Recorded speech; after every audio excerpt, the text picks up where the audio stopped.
With a gun should not be happening. The shooting at Richneck Elementary forcing some to relive a horrifying past at another Newport News school. It was September of 2021. A 16-year-old boy shot two teens at Heritage High. Fortunately, they survived.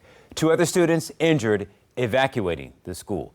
The 16-year-old boy was sentenced to 10 years after pleading guilty to his role in the shooting.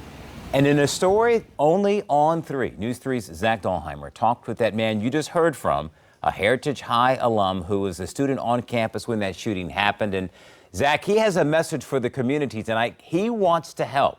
Yeah, Kurt, that's right. Sterling Bailey says it does bring up flashbacks of what he and others went through while he was a senior over at Heritage High School. He says that shooting sparked him to take action to help his community. And after this latest school shooting in the city, that drive remains strong.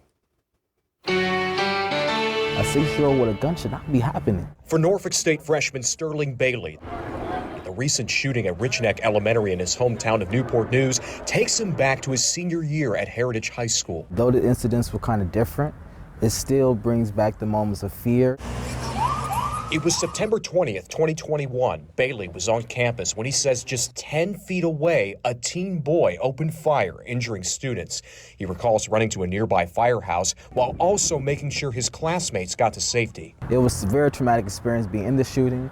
After the shooting was traumatic. Talking about the shooting was traumatic. But he tells me he sees the shooting as a trial that for him, What is going on? Turned into a testimony, speaking up in the community to help bring families and others together in the aftermath. It took a little while for me to get over it, but then I had to come to a place where knowing that this is not the end for me. Bailey says seeing what happened at Richneck brought back tears and sadness. To now think about how the community has to rebuild from this trial, it's kind of heartbreaking a little bit. What do we need to do from here to try and make sure this doesn't happen again?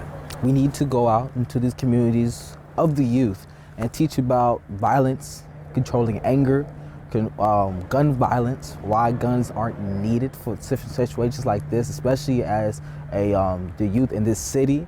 We need to go out into the communities and understand what's going on mentally with some students. Bailey wants to work with city and school district leaders to curb school shootings in his hometown. Meanwhile, he offered this advice for Richneck families. Take this one day at a time. This is a process. It's not a sprint. This is a marathon.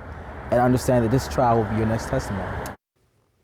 Now, Kurt, Bailey says he has ideas that he wants to work with the new mayor, Philip Jones, and Newport News Public Schools leaders on a public workshop for this upcoming summer. He says he sees this addressing school shootings and youth gun violence, especially from a mental health standpoint. All right, so what does he think about Newport News Public Schools wanting to put metal detectors in all of their schools? What did he have to say about that? Well, I did talk to him on the phone about that today, and Bailey believes that metal detectors are needed. He says that they're beneficial with being able to see the issue, what's going on, and to ensure the safety of every student. Also, we talked about last night's school board meeting in Newport News, and he told me today he believes that the school district is going to improve and move forward with the situation, and he has full faith in Superintendent Dr. George Parker III that he will take care of what needs to be taken care of. Zach, thank you for bringing us his perspective tonight.